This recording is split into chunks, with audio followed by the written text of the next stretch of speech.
Hello, I'm Lucy Drake. I'm a witch, I'm a teacher, and I'm a writer. And today I'm going to talk about something I'm quite passionate about, which is making incense.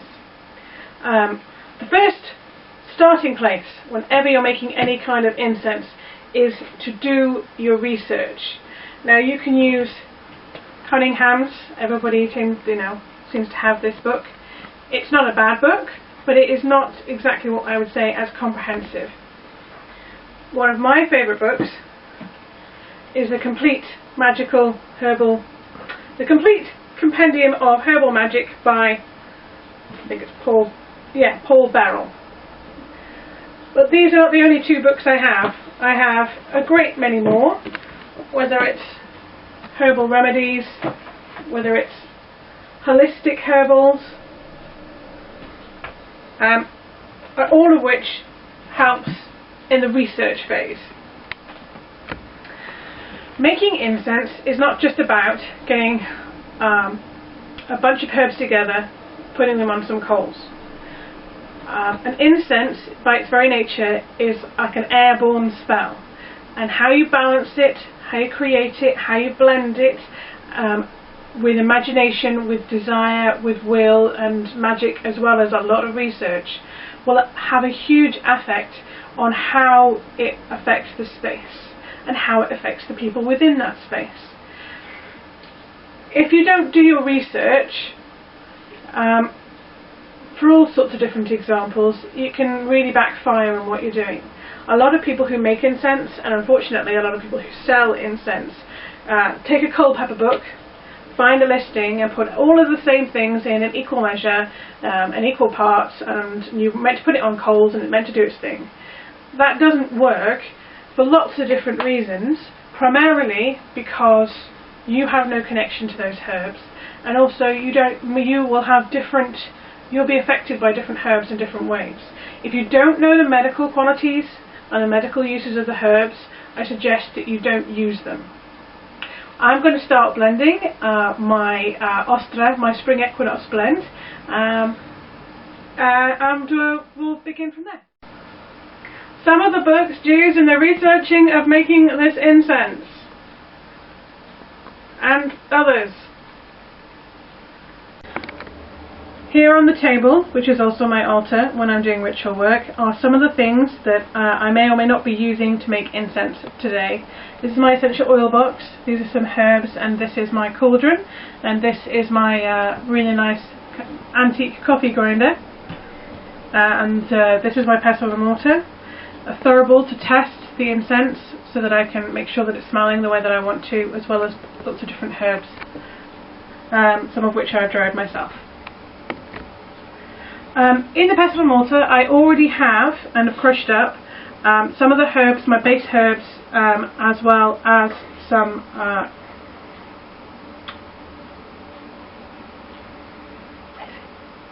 of my resins. It's my gum arabic actually. It's just a base blend to make sure it burns nicely. This could be a basic blend for, there's a pinch of sandalwood in there as well to help cleanse the place. It's a nice simple little blend, which is a nice base to start from. So we know this burns nicely and we know it smells nice. Okay, I've crushed it up, some of which has been in my grinder and some of which has been by hand, just to make sure that everything is a nice uniform size. We don't want it a powder, we want it a nice granular size. The next thing I'm going to do is start adding to this some of my hand-dried and hand-gathered things. This is some lilac I had from the lilac bush in the garden last year. I went out there with a step ladder and almost fell over. But got some lovely lilac blossoms which I've dried. This is purple lilac. I'm going to put some of the flowers using my lovely paring knife, as well as a little bit of the wood into this blend.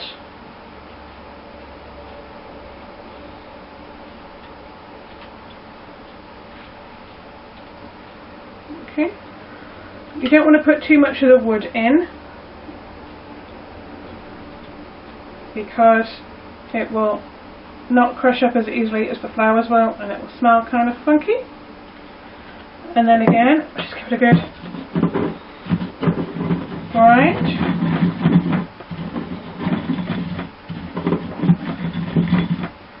making sure it's not too big and not too small.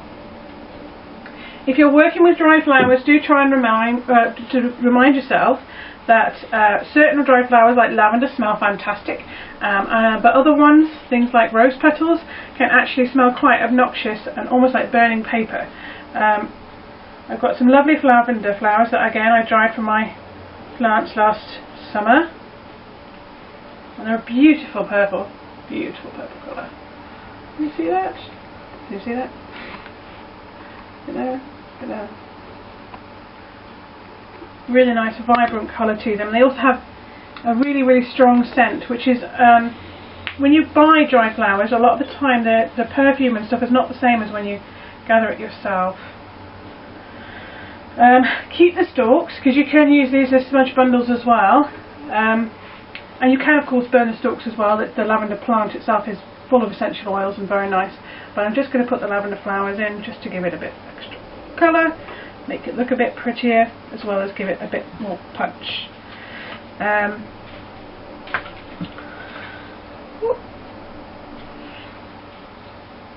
going to put some of these leaves in. Rubbing between your fingers, like if you're making scones, I don't know if you make scones, but if you do, or a crumble, that can help break up kind of quite fibrous. Can you see how fibrous? Yeah, fibrous that is. It's gone all kind of fluffy, as mugwort is prone to doing. We rub it through the rest of the herbs, because otherwise it will just clump up and you won't get any mugwort through the mix. And you'll suddenly get one big lump of it because of the way it clumps together. So just try and pull it to pieces and rub it through the rest of the mix. Right, what else I have? This is proper cinnamon. This is not the same as the zingaber, which is much harder, much rougher. This is proper fine cinnamon. Be careful, because you can cut yourself on. It's quite papery. It crumbles really nicely. Very fine. It's much sweeter, less harsh, less hot. Again, just try and break it up as finely as you can.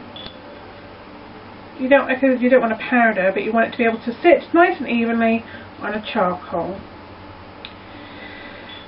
And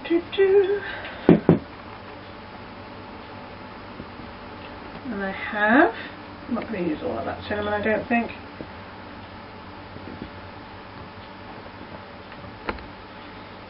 It's very powerful, very sweet. I'm going to add a little bit of this. Again, this is hand dried from my garden. I hang it up in a cool, dry place, out of direct sunlight, in nice little bundles. I'm very good at drying herbs and flowers as well. Again, mix that through like you would do with the mugwort. A little bit more dried leaves. A little pinch of that. I can't give you away all my secrets.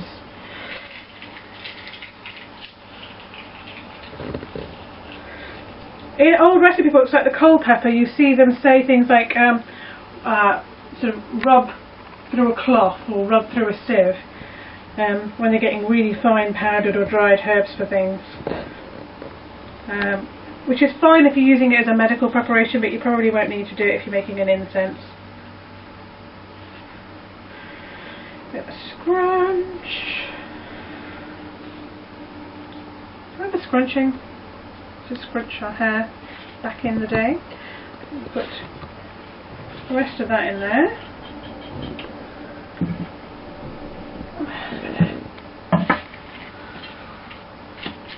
Quite choppy with that, quite a choppy knife.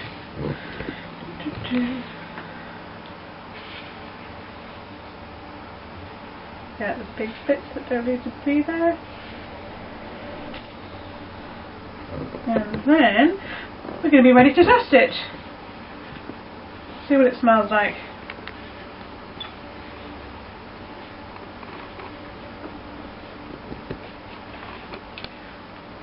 I don't know how I managed to ping stuff over here.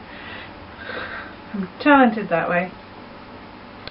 Now, safety and all that, Don't hold charcoal blocks by your fingers. Use tongs. Be safe. Never leave them burning unattended. Blah blah blah.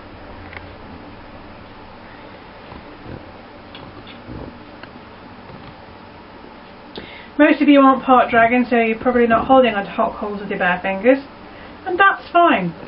Please leave that only to dragonkin, who can quite happily poke hot coals with their bare hands. At this point, take it out of the pestle mortar so that you can get a good look, because of the steep size of the bowl, you might miss some of the bigger bits.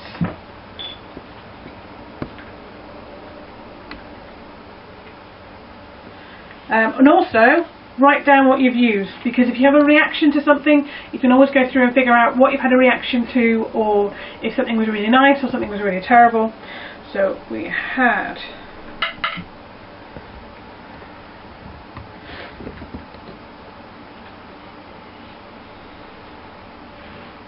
lilac flowers and lavender, mugwort, cinnamon,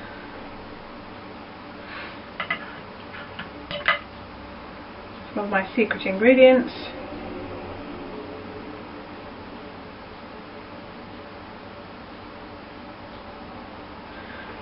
and there we go. Okie dokie. Now bear in mind, we're only testing the basic herbal ingredients here right now. Haven't put any essential oils in, and we haven't put any. You see that? We haven't put any extra resins in. We're just going to take a little. Put onto the herbal.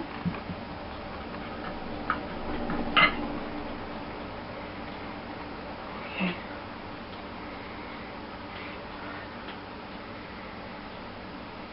It's not terrible, but it's not great. It's smells like burning garden. And that's because there's a lot of flowers in here. Okay. So what we're going to do now is we're going to add some more resins. And I'm also thinking I'm going to add a little bit of juniper. Very sparing. Maybe a little bit of this.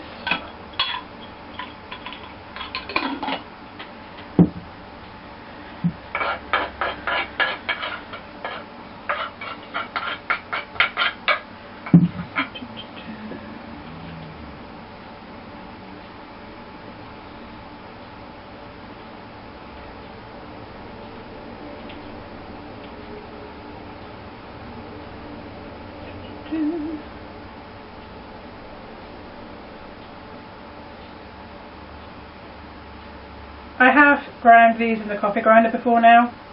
Bedroom my bell. They grind fantastically well, but they do completely gum up your grinder for like forever. Take it to bits and clean it. Right.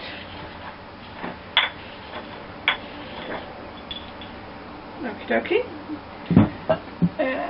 Some more of it.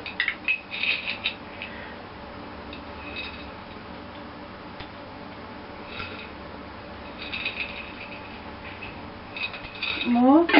And I'm also going to add from my equinoxes are about balance. I'm going to put in a tiny pinch of my Mabon incense from last year, because they're the sort of opposite sides of the spoke, if you will. Again, incense will keep for a very long time, and you don't always have to use loads of it. You don't have to be like me. Put a tiny pinch into there. In all things balance. A good light-proof jar can mean that incense can last a couple of years, dependent on the kind of ingredients that are being used.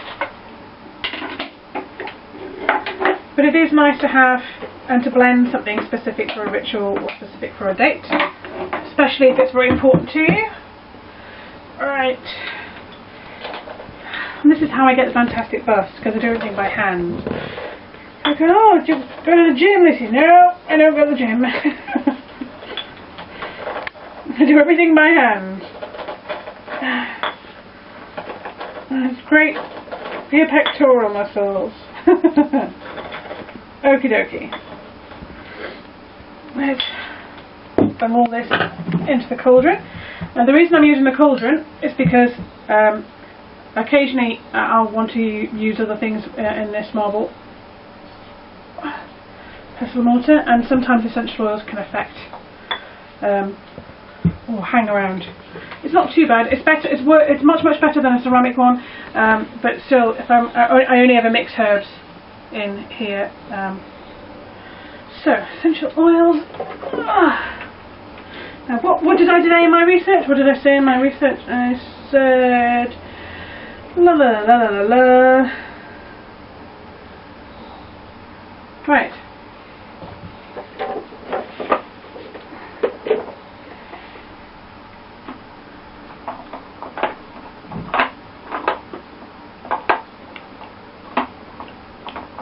Now, I say every time I use this box, I'm going to organise this box and label it and make it so I can see what everything is. Every time. I've had this box about 3 years now.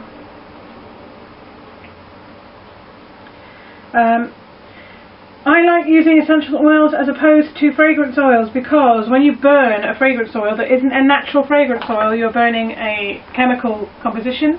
It can burn black, it can be really unpleasant. Now this is the basic gist of, so I've got about 3 drops of a very nice essential oil in there at the moment. Again, it's balancing everything else, and it will absorb into some of the more papery floral herbs that have lost their essential oil scent, and will aid the balance in the room. I'm going to add a counterbalance, going to be, and then I'm going to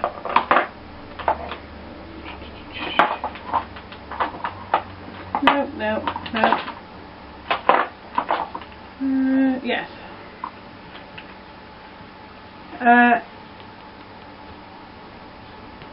At this point you can now jar your incense, and you can put it on an altar and charge it. You can put crystals in the jar, depending on the correlation between things, and you can leave it until your ritual, or you can use it straight away, put it in a pot and put it in your ritual or spell work.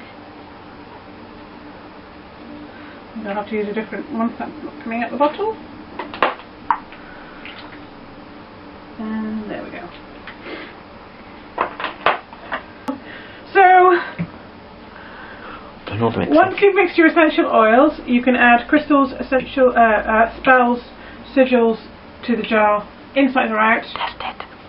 The next thing you need to do is to get a charcoal block, which I have in here. I don't know if you can see.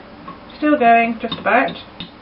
Take a small pinch, make sure it's an average pinch so you're getting the average of what the thing is, and place a little bit onto your coals. It's important that you only add a little bit and give it a good smell. If you haven't got quite enough, to sort of try and get the essence of it, add a little more. This is the point where you can add. If it's not quite balanced, you can add deeper notes, bass notes, to help make the lighter notes more balanced. If it's too herby or not sweet enough or is very bitter, again, things like lavender essential oil is very useful. No more than 3 drops in the amount that I've been working with, or even things like orange essential oil is very good for getting rid of that burning paper or bitter smell. Conversely, if you feel like it's too sweet and too cloying, you can always add slightly more bitter herbs to it, things like rue, tiny bit of, and a tiny bit of that, maybe a bit of wormwood, to help balance it all out. If you are pregnant, going to be working with people who are pregnant, do your research and make sure that nothing you're going to be working with is going to negatively affect somebody's medication. You are, by inhaling them, taking essential oils and herbal properties into your body as well as into the space. Be aware of pets also if they're taking medication, because you can have an adverse reaction to what you're doing. Be safe, people! If all of this sounds like far too much hard work, you could always pop along to Lucy Drake & Co. at Etsy and buy a lovely little jar with all this effort and love already done for you. And all you need to do then is light the coal, pop a little on, and Bob's your uncle. I hope you have fun. This has been great for me, and now I need a cup of tea. Until we meet again, merry meet, merry part, and merry meet again.